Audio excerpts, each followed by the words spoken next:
মুন্সিগঞ্জ সদর উপজেলার রামসিং গ্রামের কৃষক আব্দুল মালেক প্রায় ৩ একর জমিতে আলু চাষ করেন।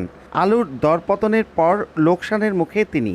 তারপরও ঘুরে দাঁড়াতে আবারও নতুন মৌসুমের প্রস্তুতি নিচ্ছেন, কিন্তু সারের চড়া দর যেন মরার উপর খাড়ার ঘা। সরকার নির্ধারিত সর্বোচ্চ মূল্য ১৩৫০ টাকার টিএসপির ৫০ কেজির বস্তা ১৮৫০ টাকায় কিনতে বাধ্য হয়েছেন। ধলাগাঁও বাজারে সার বিক্রেতা সিরাজুল ইসলাম এই অতিরিক্ত দরে সার বিক্রি প্রথমে অস্বীকার করলেও পরে তিনি স্বীকার করে বলেন, সারের সংকট থাকায় ডিলারের কাছ থেকে বেশি দরে ক্রয়ের কারণেই ৫০০ টাকা বেশি নিচ্ছেন।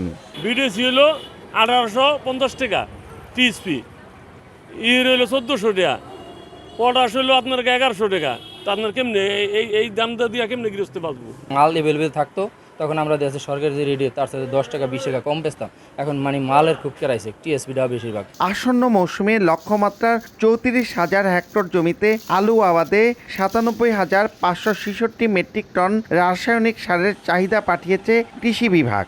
সোয়া ২০০ কোটি টাকার এই সারের ব্যবসা থেকে অতিরিক্ত অর্থ হাতিয়ে নিতে একটি মহল তৎপর। সারের কৃত্রিম সংকট তৈরির অপচেষ্টা তাদের। সারের সংকট, সার পায় না, আর ডিলাররা আপনার মাল আউটে বেচ চালায়। ওটা কৃষকে নিলে ২,০০০ টাকা আর ২৯০০ টাকা বস্তা। রাস্তার মিদে সিন্ডিকেটের টাকা খাইয়ে লাইতেছে, দোকান আয়া পচা। এটা মনে করেন গৃহস্থী কিনতে গেলে ২,০০০ টাকা লাগায়। কৃষি বিভাগ জানিয়েছে, ডিলাররা সেপ্টেম্বর মাসের বরাদ্দের সব সার উত্তোলন করেছেন। চলতি অক্টোবর মাসেও বরাদ্দ চূড়ান্ত পর্যায়ে, তাই সার সংকটের সুযোগই নেই। সারের কোনো ধরনের অনিয়ম হওয়ার কোনো সুযোগ নেই।